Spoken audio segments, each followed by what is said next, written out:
యెహెజ్కేలు గ్రంథము 37వ అధ్యాయము 1వ వచనం దగ్గర నుంచి చదువుతున్నాను. దయచేసి బైబిల్ ఉన్న వాళ్ళు చూడండి, లేని వారు వినండి. యెహోవా హస్తము నా మీదకు వచ్చెను, నేను ఆత్మావశుడనై ఉండగా యెహోవా నన్ను తోడుకొని పోయి ఎముకలతో నిండి ఉన్న ఒక లోయలో నన్ను దింపెను. ఆయన వాటి మధ్యను నన్ను ఇటు అటు నడిపించుచుండగా ఎముకలు అనేకులు లోయలో కనబడెను, అవి కేవలం ఎండిపోయినవి. ఆయన నరపుత్రుడా, ఎండిపోయిన ఈ ఎముకలు బ్రతుకగలవా అని నన్ను అడుగగా యెహెజ్కేలు అనే ప్రవక్తను చూస్తున్నాం. యెహోవా ఆత్మ అతని మీదకు వచ్చి అతన్ని తీసుకొని వెళ్ళి ఎముకలతో నిండిన ఒక లోయలో నిలిపాడట. మాలాంటి సేవకులు ఈరోజు ఏదైనా ఒక ప్రాంతానికి వెళ్ళాలంటే టికెట్లు బుక్ చేసుకోవాలి, ప్రయాణాన్ని ఏర్పాటు చేసుకోవాలి, వసతి చూసుకోవాలి, రావాలి. ఎక్కడ కన్వీనియంట్గా ఉంటుందా, ఎక్కడ మనుషులు వస్తారా, ఎక్కడ భోజనం దొరుకుద్దా, ఎక్కడ బాగుంటుందా, అక్కడికి వెళ్ళాలనుకుంటారు చాలామంది. అందుకే చాలామంది పాస్టర్ గారులు అమెరికా వెళ్ళాలనుకుంటారు. ఎక్కడికి వెళ్ళాలి? పట్టణాలకు వెళ్ళాలి, హైదరాబాద్కి వెళ్ళాలనుకుంటారు. కానీ దేవుని చిత్తములో మనం వెళ్ళాలి. దేవుని మహాకృప వలన రక్షించబడ్డ రోజు నుండి ఈ రోజు వరకు నేను నేర్చుకునే పాఠం ఏంటంటే, దేవుని చిత్తము లేకుండా ఏది ప్రారంభించను, ఎక్కడికి వెళ్ళను, ఏది చెయ్యను. కొన్ని రోజులు, కొన్ని నెలలు, కొన్ని సంవత్సరములు ప్రార్థించిన తర్వాత దేవుడు స్పష్టంగా ఈ ఊరు వెళ్ళు, ఈ దేశం వెళ్ళు, ఈ ప్రాంతానికి వెళ్ళు, ఈ ఉజ్జీవ సభలు జరిపించు, ఈ గెట్ టుగెదర్లు జరిపించు, ఈ టెలివిజన్ ప్రోగ్రాం ప్రారంభించు, ఈ రేడియో ప్రోగ్రాం ప్రారంభించు, ఈ పత్రిక పరిచర్య ప్రారంభించు అని ప్రభువు చెప్పినట్టుగా చేసిన మూలాన ప్రారంభించిన పరిచర్యలన్నీ కొనసాగుతూనే ఉన్నాయి. ఆర్థిక ఇబ్బందులు కలిగిన, అనేక అడ్డంకులు ఆటంకాలు వచ్చినా ఆయన చిత్తములో చేసిన పనికి ఫలితం ఉంటుంది. చాలా సభలకు నన్ను ఇన్వైట్ చేసేవాళ్ళు, నేను ప్రసంగానికి వెళ్ళేవాళ్ళని. ఏ పాస్టర్ గారు పిలిచినా, పెద్ద సంఘమైనా చిన్న సంఘమైనా చాలా సంవత్సరాలు ప్రసంగం చేస్తుండేవాడిని. 4-5 పాస్టర్లు ఉండేవారు. విచిత్రం ఏంటో, నేను ఎక్కడికి వెళ్ళినా చాలామంది నా ప్రసంగం ఇష్టపడతారు. ఎందుకు ఇష్టపడతారో నాకు తెలియదు.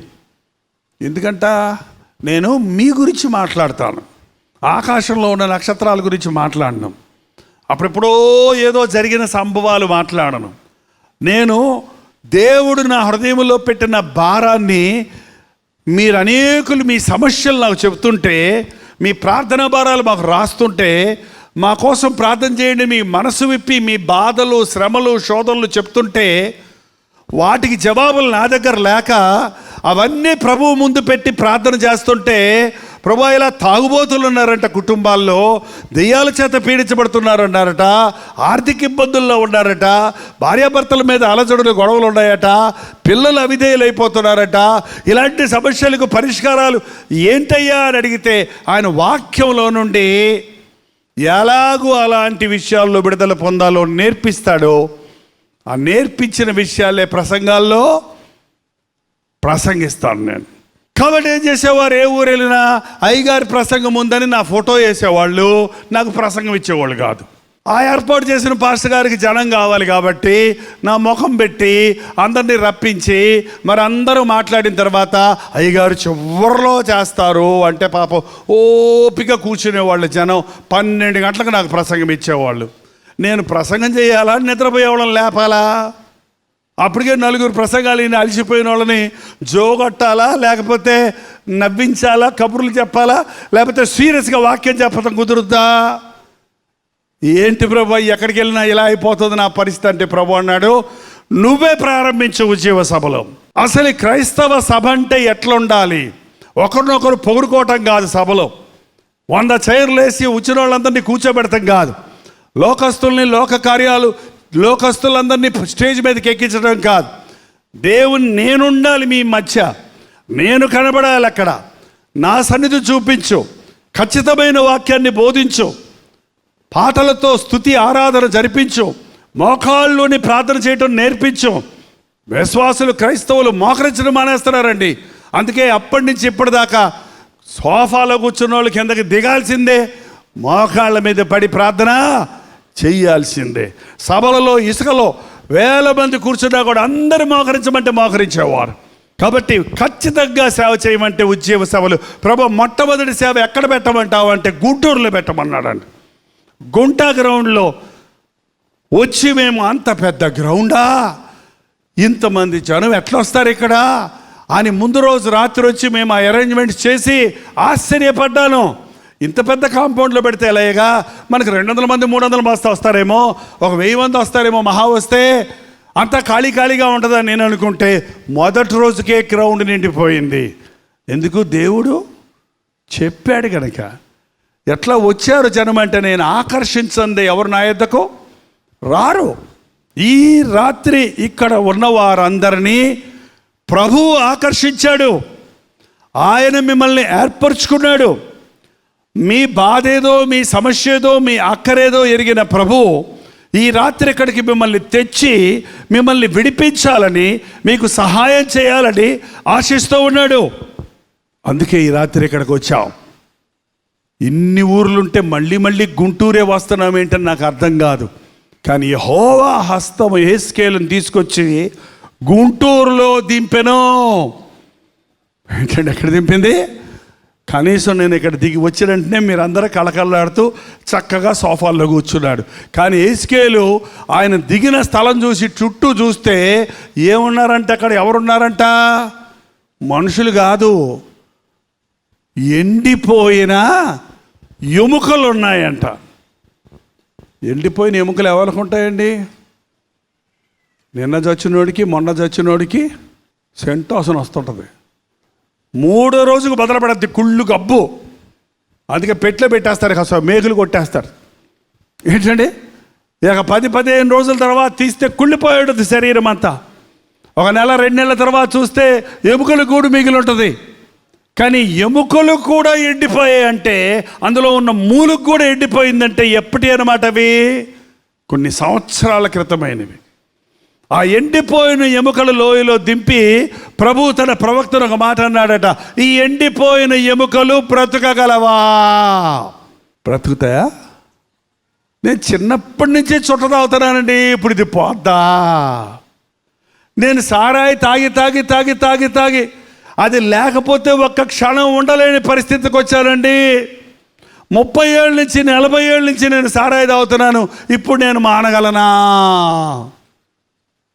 ఏంటండి, ఈ జబ్బు నాకు ఎప్పటి నుంచో ఉందండి, ఈ క్షయరోగం, ఇది నాకు నయమవుతుందా? నా అప్పులు నా రాబడి కంటే 100 రెట్లు ఎక్కువ ఉన్నాయండి. ఈ అప్పులు తీరతాయా? 15 సంవత్సరాలు అయిపోయిందండి, గర్భఫలం లేదండి, నాకు గర్భఫలం కలుగుతుందా? అన్ని క్వశ్చన్ మార్కులు మనకు కదా. క్వశ్చన్ మార్క్ ఎప్పుడు సాతానుదండి. సాతాను ఏదేను తోటలోనికి వచ్చి అవ్వ దగ్గరికి ఏమని అడిగింది? ఇది నిజమా? క్వశ్చనే కదా, ఇది క్వశ్చన్ మార్క్ కదా. ఇది నిజమా అని అనుమానం పెట్టింది. చూసారా? ఎవరి మీద అనుమానం పెట్టింది? దేవుడి మీదే అనుమానం పెట్టింది. మీరు ఎవరినన్నా అనుమానించండి కానీ దేవుడిని మాత్రం అనుమానించొద్దు. ఏ విషయంలో అయినా సందేహించండి కానీ దేవుడి విషయాల్లో మాత్రం సందేహించొద్దు. ఈ ఎండిపోయిన ఎముకలు బతుకుతాయా అంటే, మనలాంటి వాళ్ళమైతే ఇలా బ్రతుకుతాయి ప్రభువా, దా ఎండిపోయినాయి నాయన, ఇంకెట్ట బతుకుతాయ్యా? నువ్వు చచ్చి 4 రోజులు సమాధిలో ఉన్న లాజరును లేపావు, కానీ 100 సంవత్సరాలు 200 సంవత్సరాలు అయిపోయిన ఎండిపోయిన ఎముకల్ని ఎవరు లేపగలరు అని ఉండేవాళ్ళు. కానీ యెహెజ్కేలు ఏమన్నాడు? ప్రభువా, అది నీకే తెలియను. మనకు తెలియదండి చాలా సంగతులు, కానీ దేవునికి సమస్తమో తెలుసు. మనకు అసాధ్యం ఎన్నో సంగతులు, కానీ ఆయనకి సమస్తమో, చెప్పండి ముగించండి, ఆయనకి సమస్తమో సాధ్యము. నిజమైన సంఘటనలు బైబిల్లో, కట్టుకథలు కావు ఇవి. ప్రభువా నీకే తెలియను. నాకు వచ్చి భారాలు చెప్తున్నప్పుడు అండి, అబ్బబ్బబ్బబ్బ ఎన్ని రకాల బాధలు అంటే ఇంకా వాళ్ళకి ఏం చేసినా విడుదల దొరికేటట్టు నాకు తెలియదు, ఏం చెప్పాలో నాకు తెలియదు, ఎలా చెయ్యాలో ప్రార్థన తెలియదు. నేను ఒకటే మాట నేర్చుకున్న కొత్త రకం ప్రార్థన ఇప్పుడు. ప్రభువా ఏం చేస్తావో, ఎలా చేస్తావో, ఎప్పుడు చేస్తావో తెలియదు, కానీ నీ బిడ్డల పట్ల నీ అద్భుతాన్ని జరిగించు. ఏం చేస్తావో నాకు తెలియదు, ఎలా చేస్తావో నాకు తెలియదు, ఎప్పుడు చేస్తావో నాకు తెలియదు, కానీ నీ అద్భుతాన్ని జరిగించు. మానవాతీతమైన శక్తి కలిగిన వాడు మన ప్రభువు. మనుషులకు అసాధ్యం కానీ దేవునికి సమస్తమో సాధ్యం. ప్రభువా నీకే తెలియనంటే అప్పుడు ప్రభు అన్నాడు, ముందండి మనకు విశ్వాసం ఉండకపోతే దేవుని దగ్గర నుంచి ఏమీ ఎదురు చూడలేం. నమ్ముట నీ వలనైతే నమ్మవారికి సమస్తమో. దేవుని దగ్గరకు వచ్చేవాడు ఆయన ఉన్నాడు అని నమ్మితే అప్పుడు అద్భుతాలు చూస్తాం. దేవుడు ఉంటే మార్చుకోమను, దేవుడు ఉంటే కనబడమను, దేవుడు ఉంటే అని కొంతమంది సవాల్ చేస్తుంటారు చూసారా. మరి అలాగా దేవుణ్ణి నమ్మని వానికి దేవుణ్ణి దర్శించలేడండి. విరిగి నలిగే హృదయం లేకుండా, హృదయశుద్ధి లేకుండా, హృదయశుద్ధి గలవారు ధనులు, వారు దేవుని చూచెదరు. కాబట్టి ఉన్నాడు అన్న విశ్వాసంతో ప్రభు దగ్గరకు వస్తే, ఆయన నా జీవితంలో ఈ అద్భుతం చేస్తాడు అని విశ్వసిస్తే, అది గర్భఫల విషయమైన, అది ఉద్యోగం విషయమైన, అది రుణ బాధల నుంచి విడుదలైన, అది శరీర స్వస్థత అయినా, అది ఆధ్యాత్మిక రక్షణ అయినా, ఏదైనా మనుషుల చేత చేయి విరచబడిదైనా దేవుడు నాకు సహాయం చేస్తాడని నువ్వు విశ్వసిస్తే దేవుడు నీకు అద్భుతం జరిగిస్తాడు. ఎప్పుడైతే అది నీకే తెలియనంటే ప్రభు అన్నాడు 4వ వచనంలో, అందుకు ప్రవచనం ఎత్తి ఎండిపోయిన ఎముకలతో ఇట్లనము, ఎండిపోయిన ఎముకలారా యెహోవా మాట ఆలకించుడి. దేవుడు చెప్తున్నాడు ఎండిపోయిన ఎముకలకు ప్రసంగం చేయమంటున్నాడు అండి. ఎండిపోయిన ఎముకలకు ప్రసంగం చేయడం కుదురుద్దా? ఎవడన్నా ఏంటాడా? చూసేవాడు ఎవడన్నా ఉంటే సమాధుల దొడ్డుకెళ్ళి, ఓ ఎండిపోయిన ఎముకలారా యెహోవా సెలవిస్తున్నాడని నేను చెప్పాను అనుకో, నన్ను ఏమంటారు మనుషులు? పిచ్చాడు అనుకుంటాడు, దెయ్యం పట్టింది అనుకుంటాడు కదండి. కానీ ఆయన వాక్యం మనల్ని జీవింపజేస్తుందండి. ఆయన వాక్యం రెండంచుల ఖడ్గం వంటిది. ఆయన వాక్యం బండలను పగలగొట్టు సుత్తె వంటిది. ఆయన వాక్యం కంసాలు వాని అగ్ని వంటిది. ఆయన వాక్యం మనల్ని సేద తీర్చే మంచు వంటిది, మనకు బలమునిచ్చే పాల వంటిది, మనకు వివేచనిచ్చే జ్ఞానమది. ఆయన వాక్యం వెల్లడెగుటతోడనే వెలుగు కలుగుతుంది. ఒక దేవుని సేవకుడు బైబిల్లోని వర్తమానాన్ని అందిస్తున్నప్పుడు అది మానవుడు మాట్లాడినట్టుగా ఎంచితే ఎటువంటి ప్రయోజనం ఉండదు, కానీ అది దేవుడు మాట్లాడతాడని నమ్మిన వాడి జీవితంలో అద్భుతాలు జరుగుతాయి. పౌలు తెస్సలోనిక సంఘానికి రాస్తూ అంటున్నాడు, ఒకసారి తెస్సలోనికలు రాసిన మొదటి పత్రిక 2వ అధ్యాయం 13వ వచనం, ఆ హేతువు చేత మీరు దేవుని గురించిన వర్తమాన వాక్యము మా వలన అంగీకరించినప్పుడు మనుష్యుల వాక్యమని ఎంచక అది నిజముగా ఉన్నట్టు దేవుని వాక్యమని దానిని అంగీకరించితిరి గనుక ఆ వాక్యమే విశ్వాసులైన మీలో కార్యసిద్ధి కలుగజేయుచున్నది. మేము వాక్యాన్ని చెప్పినప్పుడు అది మనుషుల వాక్యమని ఎంచక అది దేవుని వాక్యమని మీరు విశ్వసించారు కాబట్టి ఆ వాక్యమే మీ జీవితాలలో కార్యసిద్ధి, మీరు అనుకున్న కార్యాలు జరిగినట్లుగా, మీ ప్రార్థనలు కొన్ని జవాబులు దొరికినట్లుగా, ఆ వాక్యం మిమ్మల్ని గుణపరచునట్లుగా, ఆ వాక్యం మిమ్మల్ని విడిపించినట్లుగా, ఆ వాక్యం ఆదరించినట్లుగా మీ హృదయంలో క్రియ జరుగుతుంది. అందుకే దేవుడు వాక్యాన్ని వినాలి, వినుట వలన విశ్వాసము కలుగుతుంది. దేవుని వాక్యాన్ని వింటున్నప్పుడు సాతాను బంధకాలు తెగిపోతాయి, పాపపు చీకటి సంబంధమైన దురాత్మ శక్తులు పారిపోతాయి. దేవుని వాక్యం మన హృదయంలోనికి దూరి మనల్ని మెత్తనపరుస్తుంది, మనల్ని సరిదిద్దుతుంది, మనల్ని గుణపరుస్తుంది, వాక్యం విన్నప్పుడు పరిశుద్ధాత్మ కార్యాలు జరుగుతాయి. ప్రవచనమిచ్చి ఎండిపోయిన ఎముకలారా యెహోవా ఇలాగు సెలవిచ్చుచున్నాడని అరవమంటే అర్థమైందో అర్థం కాలేదో ఆ ప్రవక్తకి దేవుడు చెప్పమన్నదే చెప్పాడు. నేను ఎప్పుడండి ప్రసంగాలు చేసినప్పుడు రాసుకొని రాను. కొంతమంది రాసేసుకొని దాన్నే చూసేసుకొని అది అంతా చెప్పి ముగించేయాలని చూస్తారు. నేను ఎంటీ చేసుకొని వస్తాను జీవితాన్ని, గుండెని. ఆయన దగ్గర నిలబడితే ఆయన అడుగుతాను, ఏం చెప్పమంటావు ఇవాళ, ఏ అధ్యాయం, ఏ వచనం, ఏ అంశం అని దేవుని దగ్గర అడిగితే ఆయన ఒక అంశం ఇస్తాడు. ఆ అంశాన్ని పట్టుకొని ప్రార్థిస్తూ ఆయన సన్నిధిలో నిలబడితే ఆయన నింపుతూ ఉంటాడు. ఆయన నింపుతూ ఉంటాడు. కొన్నిసార్లు ప్రసంగం వింటున్న వాళ్ళకి అది అర్థం కానట్టు ఉంటుంది. నాకు కొంచెం బాధేస్తుంది. నేను మంచి ప్రసంగం చేద్దామంటే దేవుడు నన్ను అడ్డపడ్డాడేంటా అన్నట్టు. మనం కొంతమంది అనుకుంటాం దేవుని కంటే తెలుగులోళ్ళు మన కదండి. దేవుని కంటే పాస్టర్ గారు చాలా తెలుగులోడు కదా.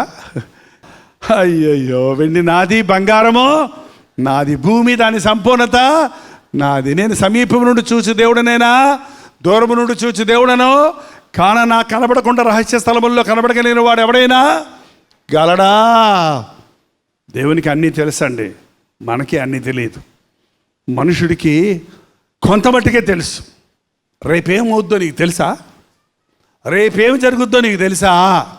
నేడైనను రేపైనను ఒక పట్టణమునకు పోయి వ్యాపారము చేసి డబ్బు సంపాదించుకుందామరండి చెప్పుకొని వారలారా, రేపేమి జరుగునో మీకు ఎంతలో కనబడి అంతలో మాయమయ్యే ఆవిరి వంటిది మన జీవితం.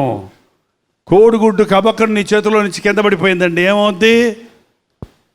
ఇదేంటండి, కోడిగుడ్డు కూడా తెలీదా? ఎప్పుడు చేతిలో నుంచి పడలేదా? ఏమవుద్ది?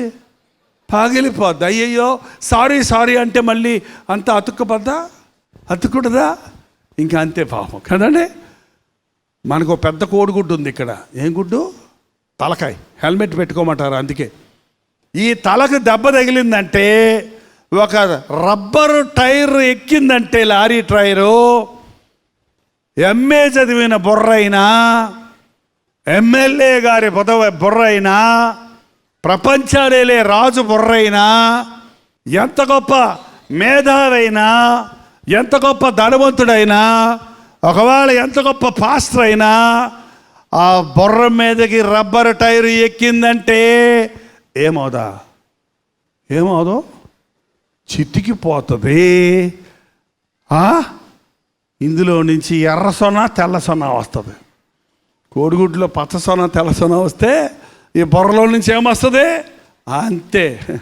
ఇంకెందుకన్నా పనికొస్తాడు ఆ మనుషుడు? ఇంకేమైనా చేయగలడు ఆ మనుషుడు? కోడిగుడ్డు పడిపోతే కనీసం ఆమ్లెట్ అన్న వేసుకొని తినొచ్చు. బుర్ర పగిలిందా, మళ్ళీ దీన్ని సమాధి చేయడానికి డబ్బులు ఖర్చు పెట్టాలి, జాగ్రత్త. ఏంటండి, ఇంతటి జీవితానికి ఎంతటి ఆర్భాటమో మనుషులు. నీ జీవితం నీ చేతుల్లో లేదు. నీ ఊపిరి దేవుడిచ్చిన కృప, నీ ఆయుష్ ఎవ్వరూ నీకు పోయలేరు. ఎలిజబెత్ మహారాణి ప్రపంచాన్ని జయించి ఇక రాజ్యాలు లేవే అని గోలబెట్టిందట. ఆమె మరణ పడక మీద ఉంది. రాజవైద్యులందరూ చూసి వైద్యం చేసి అన్నారు, అమ్మా రాణి గారు మీరు చనిపోతున్నారు, మీ చివరి కోరికలు ఏమన్నా ఉంటే చెప్పండి, మీ బాధ్యతలు ఏమన్నా అంటే అప్పగించండి. అంటే ఆమందట, ఒరే వైద్యులారా మీకు దండం పెడతాడరా, నాకు కొంచెం ఆయుష్ పెంచండి రా, ఒక్క క్షణం ఆయుష్ పెంచితే $1 మిలియన్ ఇస్తాను నేను అని ఆ ఉన్న కొద్ది నిమిషాలు కూడా ఏడుతూ చచ్చిపోయేదాడు. చివరికి డాలర్లతో కొనేదా, రూపాయలతో కొనేదా ఆయుష్? డాక్టర్లు పోసేదా? దేవుడిచ్చాడు నీకది. దేవుడిచ్చిన జీవితాన్ని నీ ఇష్టం వచ్చినట్టు వాడొద్దండి.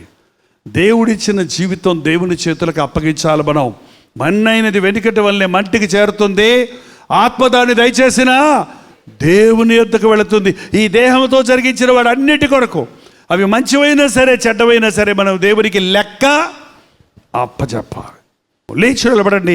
ప్రార్థన చేస్తుండగా మీ హృదయాలు తెరిచి, ప్రభు నాకు సహాయం చేయి, ప్రభు నాతో మాట్లాడు, ప్రభు నన్ను స్వస్థపరచు, ప్రభు నాకు ఉద్యోగం దయచేయి, ప్రభు నాకు గర్భఫలం దయచేయి, ప్రభు నా బాధలు తీర్చు, నా శరీరంలో నా ఎముకలు అరిగిపోయినాయి, నన్ను స్వస్థపరచు నాయన.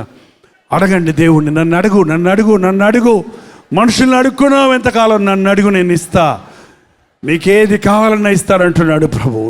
నిన్ను సృష్టించిన సృష్టికర్త, నీకోసం ప్రాణం పెట్టిన రక్షణకర్త, నీకేదైనా చేయడానికి సిద్ధంగా ఉన్నాడు. దేవా, నాకు ఉద్యోగం దయచేయి, నా స్టడీస్లో చదవడానికి జ్ఞానం దయచేయి, నా కుటుంబాన్ని పోషించుకోవడానికి నా ఆదాయాన్ని దయచేయి. దేవా, నా కుటుంబంలో సమస్యలు ఉన్నాయ్యా, నా శరీరంలో అనారోగ్యాలు ఉన్నాయ్యా, నా బిడ్డలు తండ్రి తిరుగుబడుతున్నారయ్యా, నా భర్త తాగుబోతుకున్నాడయ్యా, నా కుటుంబంలో శోధనలు ఉన్నాయి తండ్రి, నాకు సహాయం చేయి నాయన, నాకు సహాయం చేయి నాయన. ఈ రోజు నుంచి నా ఇల్లు దీవెనగా మారాలి, నా బ్రతుకులో గురి కలిగి జీవించాలి. నోరు తెరిచి ప్రతి ఒక్కరు ప్రార్థన చేద్దాం. పరిశుద్ధుడా, ప్రేమగల తండ్రి, ఒకసారి నీ బిడ్డలు చూడు నాయన, నీ నామంలో వారు కూడి వచ్చి ఉండగా ప్రతి ఒక్కరిని చూడయ్యా. సాతాను కట్లలో ఉన్న వారిని నజరేయుడైన యేసుక్రీస్తు నామంలో విడుదల చేయించున్నాము తండ్రి. మా ఇంటిలో భర్త తాగుతున్నాడయ్యా, నా కుమారుడు తాగుతున్నాడయ్యా, మాకు సమాధానం లేదని వేధించారయ్యా. అలాగే ఎవరెళ్లలో తాగుబోతులు ఉన్నారో, ఎవరెళ్లలో తండ్రి తాగుబోతుగా ఉండి ఇంటిళ్ళ పాదికి వేదన కలుగు చేస్తున్నారో, అట్టి వారిని నజరేయుడైన యేసుక్రీస్తు నామములో విడుదల చేయించున్నాము నాయన. వారు ప్రేమించిన సారాయిని అసహించుకున్నట్లుగా నూతన హృదయాన్ని వారికి దయచేయి తండ్రి. గర్భఫలం లేదని అందరూ ఎగతాళి చేస్తున్నారని ఎంతోమంది తల్లులు కుమిలిపోతున్నారయ్యా. గర్భఫలమే హోయచ్చు బహుమానం అన్నావు. ఇదిగో మోయబడిన ప్రతి గర్భాన్ని నజరేయుడైన యేసుక్రీస్తు నామములో తెరచున్నాము తండ్రి. చక్కటి బిడ్డతో వచ్చి సాక్ష్యం ఇచ్చుటకు సహాయము చేయము. యేసుక్రీస్తు నామములో అడుగుచున్నాము తండ్రి. ఆమేన్, ఆమేన్, ఆమేన్.